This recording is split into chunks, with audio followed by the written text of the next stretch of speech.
Just a quick update for those people following this channel and watching my progress recovering from Hat Yai's biggest ever flood. Today is Tuesday the 9th of December. Physically, I'm doing better. I've been doing lighter work for the last few days, so I haven't got the same aches and pains that I had. Mentally, it's a different matter. Every morning I have to walk downstairs just to like an empty house, and it is quite difficult to sort of find the mental strength to keep going, but I have to. I've got no choice. There are a few interesting posts on my line group in the housing development this morning. There were two more weather warnings. There's one from the 14th to the 18th of December and the 11th to the 16th.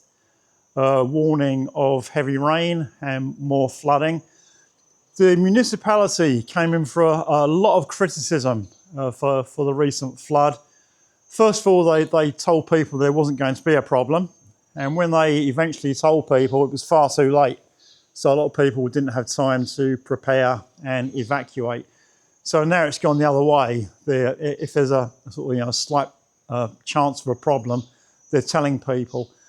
The danger is it could turn into a boy called wolf situation. If they keep putting out warnings and nothing happens, then eventually people will start ignoring them.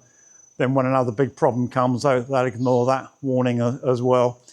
And the other message was that they're closing the downtown area. Apparently there's over 100,000 tonnes of rubbish down there. And apart from the mess and the inconvenience, it's going to start causing health problems as well with all that rubbish. So they've closed that area. They're going to try to get rid of all that rubbish.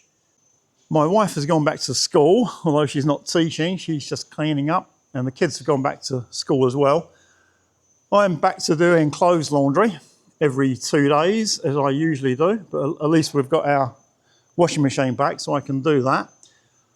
I also spent a lot of time on Sunday and Monday, and I'm continuing today, laundering bedding. Our old bedding was donated to people who lost everything in the flood. And then after the flood, my wife heard about a shop that was selling off cheap bedding that had become flood damaged. And she bought 3 sets and a neighbour bought 1. And apparently these sets of bedding are normally 9,000 baht each, and she bought them for 500. But because they're flood damaged, they've got the brown stains caused by the flood water. So we've been spending a lot of time soaking them in a big tub with detergent and disinfectant and putting them through the washing machine, trying to get them clean. So I've spent a lot of time doing that. I've also been spending a lot of time cleaning. But the problem with floods is that the water penetrates everything. It gets into absolutely every little nook and cranny. So it's not just surface cleaning. You've got to take things apart, pull things out, so you can clean around the back. It's just a lot of work. And I've been trying to put things back in place, but everything I pick up, a stream of brown water comes out of it. Look at this kitchen, just absolutely destroyed. The house opposite had a new kitchen earlier this year. She had some water problems, and the guy came in and eventually sort of rebuilt the whole kitchen. And he's the same guy that's going to be doing my kitchen. So I can't wait for him to come and start that. We're really desperate for a kitchen, but he's not ready yet. And it's the one he's done for her. It's all concrete and tile, and these plastic doors. And when he did it, he said to her, "Oh, this is flood-proof now." And her reply was, "Well, there's no point because we don't get floods in this area." And look now. We still haven't got our big fridge back. This is the space for the big fridge. We're really desperate for that. We've got a small fridge upstairs, but it's completely packed. It's just not big enough. And every time I want to make a cup of tea and get some milk, I've got to go upstairs, so it's not convenient. And I believe the fridge and the freezer are fixed, but because the guy is in Songkla, I think he's waiting to finish everything and then just make one delivery. He doesn't want to deliver, one thing at a time. And the other appliances need parts he's still waiting for. So I'm not sure when the fridge is going to come back, but we really want that. This is where I've been spending a lot of time, on the ironing board. And this table actually survives, so at least we've got one little space where we can eat food. One sofa got thrown away. That was really old, it was about 15 years old. And the other sofa wasn't too bad, but it was a sofa that we didn't really use much, so that's gone to my wife's sister. And I'm a bit reluctant to start filling this room up again because when I was walking around the other day, I detected some loose tiles. A few years ago, we had a problem in this room where the tiles just started popping up. And it's happened in many houses in the development. When they were building this development, there was a real building boom going on, and there was a problem getting workers. So I think they were just employing anyone.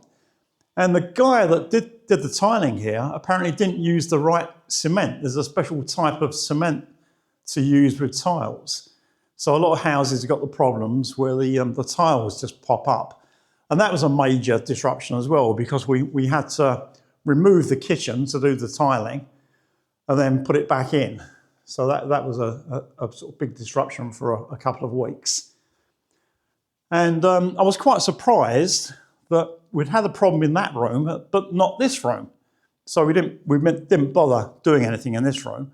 But now there does seem to be a problem. So, before I put too much stuff back in, we really need to get this retiled. But first we need to find someone to do it for us, and that's not very easy at the moment.